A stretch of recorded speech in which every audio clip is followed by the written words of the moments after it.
Ghana's Agricultural Minister Dr. Akoto has revealed that the country is turning to organic fertilizer now to make up for the importation of inorganic fertilizer, which is beginning to face serious challenges. But an organic compost producer is warning against over-reliance on organic fertilizer. This comes as African Union focuses on food security in commemoration of this year's AU Day, which falls today. We'll be talking more about that and what the situation is like on the continent. But first, let's hear from the Agric Minister in the following report put together by Samuel Kujubris. Last year, if you compare the amount of fertilizer distributed to our farmers, you will see a sharp drop this year. From January to May, the amounts that have been distributed are nothing to write home about. Ghana's Agric Minister Dr. Akoto, admitting that the country is facing acute fertilizer shortage this year. After several months of farmers warning of the lack of fertilizers and thereby raising the cost of the few available, Dr. Akoto, at a meeting with producers and importers of fertilizer, has said the quantities supplied this year are nothing to write home about. There's an acute shortage of agrochemicals generally, and fertilizers in particular, because of what is happening in Ukraine and Russia, and the sanctions and all those things breaking the supply chains and making global trading very, very difficult. If you compare at the end of May for the last 4 years, the amount of fertilizer distributed to our farmers, you will see a sharp drop this year. We reckon that the demand for fertilizer in Ghana is about 600,000 metric tons. And so far this year, we haven't even done 100,000 metric tons. So we are way, way off. Dr. Akoto, in admitting the difficulties, explained that organic fertilizer might probably be the game changer now, since organic agriculture itself even fetches high premium on the international market. Farmers only last year at the beginning of the season were paying 120 cedis per bag of 50 kilograms. Now you'll be lucky to have it for 400 cedis if you even see a bag. And we find that the solution lies in organic fertilizer. I mean, organic agriculture has taken a huge premium on the international markets, sometimes as high as 50% price increase if a product is produced organically. So, and we have a lot of fauna, flora around, and a lot of garbage that we throw away, which could be used for fertilization. I've seen Zoom Lion, for instance. We've been having a trading arrangement where they give us some organic fertilizer. And so are some of the companies that I've had here. But what I've picked up is that given the opportunity, you can supply far more than that. But Michael Padituo, the managing director of the Accra Compost and Recycling Plant, is cautioning against relying only on organic fertilizer. I must put this into context. There's no way we can replace the inorganic fertilizer market completely with compost, because the literature even suggests that when you put the two together, the impact or the effect is more than either of them. You understand? And because compost is bulky, per acre, the amount of compost you needed to complement the effect of inorganic is quite enormous, and we need to be careful when we are speaking to those things. Yes, compost has its own advantages. I mean, because of the organic matter in it, contributes to, healing and then bringing back the soil health. So maybe once the ministry is encouraging the use of organic fertilizer, it must also do well to enhance the importation or production of the inorganic fertilizer, since organic alone might not be ideal. For JoyNews, Samuel Kujubris reporting. And as we celebrate Africa Union Day today, there's an urgent call for strategic investment in the seed system of 6 staple crops in Ghana, including rice. This year's celebration is centered on nutrition, with the theme strengthening resilience in nutrition and food security on the African continent. Head of the West Africa Center for Crop Improvement, Professor Eric Dankwa, says the importation of seeds and subsidized fertilizers for farmers and the delay in supply of those seeds are some of the reasons the continent will find it difficult to meet its aspirations as far as food security is concerned. We can now speak with senior lecturer at the University of Ghana and coordinator of research programs at the West Africa Center for Crop Improvement, Daniel Jijonyo, who joins me via Zoom, and my colleague Joseph Opoku-Gakpo also joining us for this conversation. First, let's make an assessment of the continent in terms of efforts to clear the continent of hunger. Any progress yet, Doc?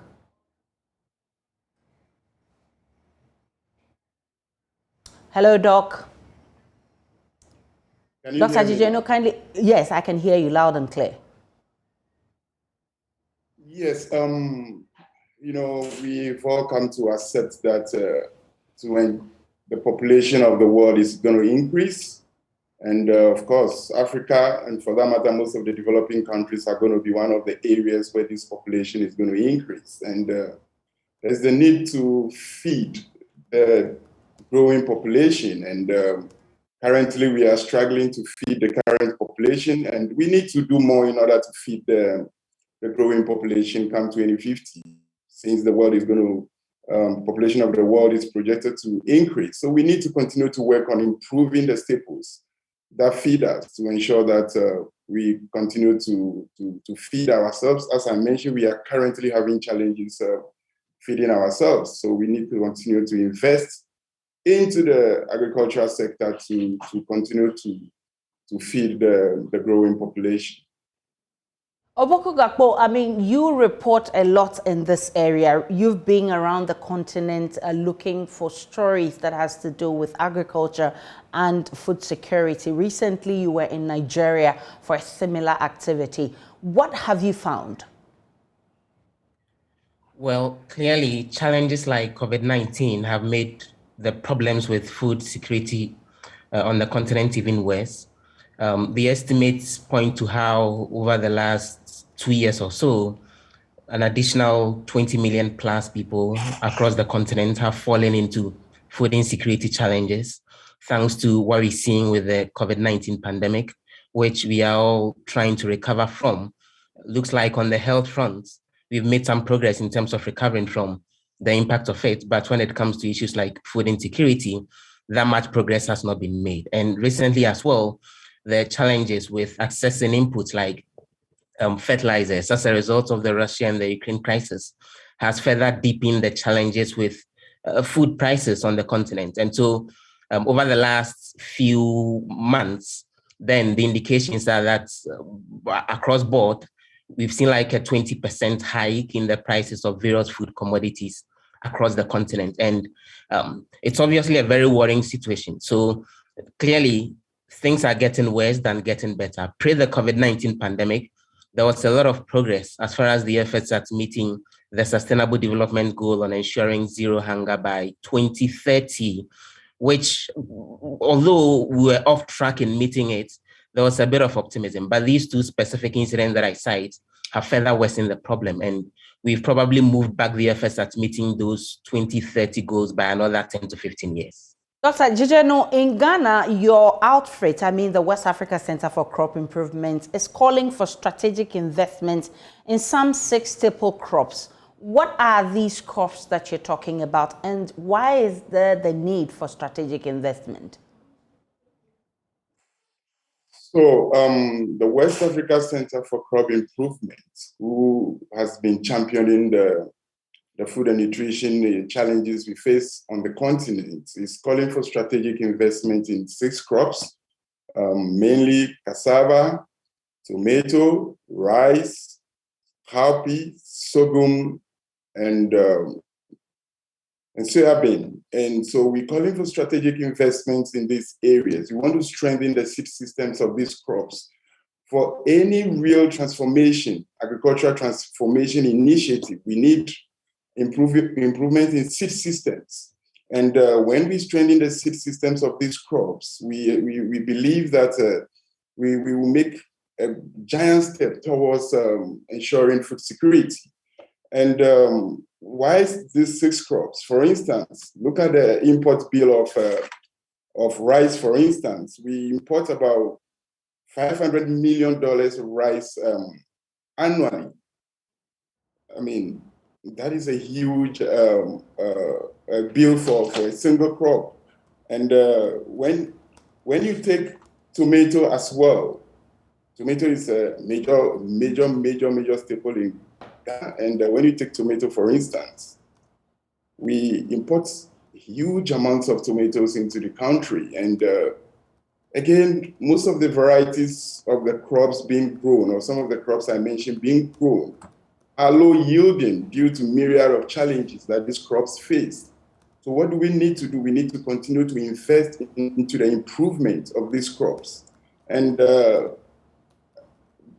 Joseph mentioned some of the challenges that are confronting us currently, but when you look at most of the crops that we grow in Ghana, most of them are very low yielding, though the crops have high yielding potentials.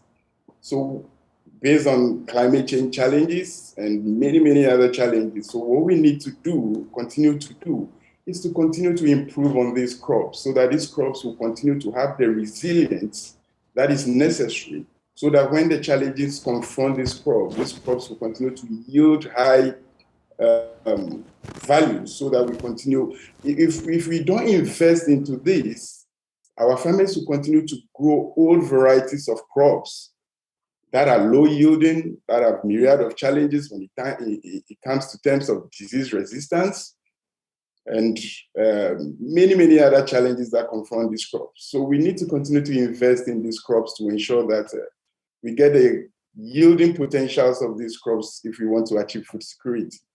Well, the debate about GMOs has also come up strongly, and we've had back and forth. In your recent communique, you spoke about GMOs not being best for us as a continent. On what basis do you suggest so? Sorry, sorry, say that again. In your recent communique, you spoke about GMOs and you targeted GMO activists, explaining to Ghanaians that we should actually look out for other means that best work for us, because you think GMOs do not work for us, in Ghana. On what basis do you make that suggestion?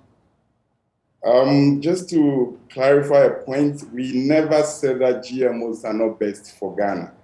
Okay. That was not our communique. What exactly did you communicate? What we were advocating for is, GM technology is one of the technologies that have been developed for agriculture over the years. And since the first GM crops were released about 27 years ago, there has not been a single scientific evidence to show that these crops are bad for food or feed. Not a single scientific evidence. So what we are advocating for is that technologies have been developed. One of such technologies is transgenics technology, which gives us the genetically modified crops that we were talking about.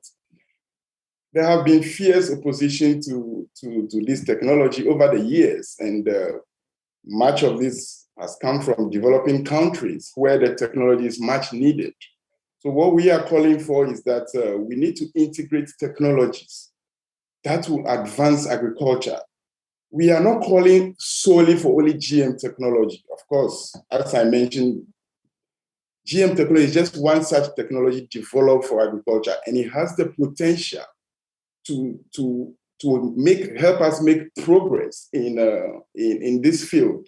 So we are calling for adoption of technology. Technologies such as GM technologies, and as I mentioned, there has not been a single evidence to otherwise say that this technology is bad for us, not a single scientific evidence.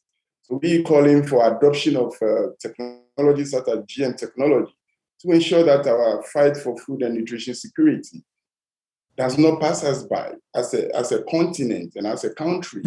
And we are aware that efforts are underway to ensure the release of products from GM technology, and one such is the cowpea, which is resistant to one of the devastating pests of the crop. And process is ongoing to ensure that these crops hit the market, to ensure that our farmers will not continue to suffer from low yields resulting from the devastating effect of these pests. So we are calling for adoption of technologies such as GM technology. Doc, before I let you go, you're worried that as a country we will have additional mouths to feed by 2030. What do you recommend we do to deal with our food insecurity? I mean, recently we've been battling with whether we are going to be short-chained, in terms of food or not. And then there were predictions of imminent food crisis. What are your recommendations to deal with these challenges? So going back to our communique that we released recently, we're calling for investment into the agricultural sector. We know government has made various efforts in ensuring that we become food secure. We have come a long way. We have done a lot, but there's still gaps. And we are calling for the investment in, for instance, let me take you back on the research fund, for instance. Since the president assented to the National Research Fund, I'm not aware of a single dollar that has been placed into this fund. And we are calling for investment. And we, for instance, for a start, are calling for investment in 6 crops that I mentioned earlier, into the food systems of this crop, the seed system, to ensure we have a robust seed system in the country, where we develop improved varieties, make these improved varieties available to farmers, to ensure that farmers continue to benefit from this sector. And we are aware, agriculture, for instance, contributes to the 22% of Ghana's agricultural GDP. That is a huge figure. And we are calling for investment into this sector, not only for the food and nutrition security aspect, but also this sector will help us improve on the socio-economic development of this country. So we are calling for investment in food sector, and we, for a start, are calling for 6 crops that I mentioned earlier. But let me bring you in here.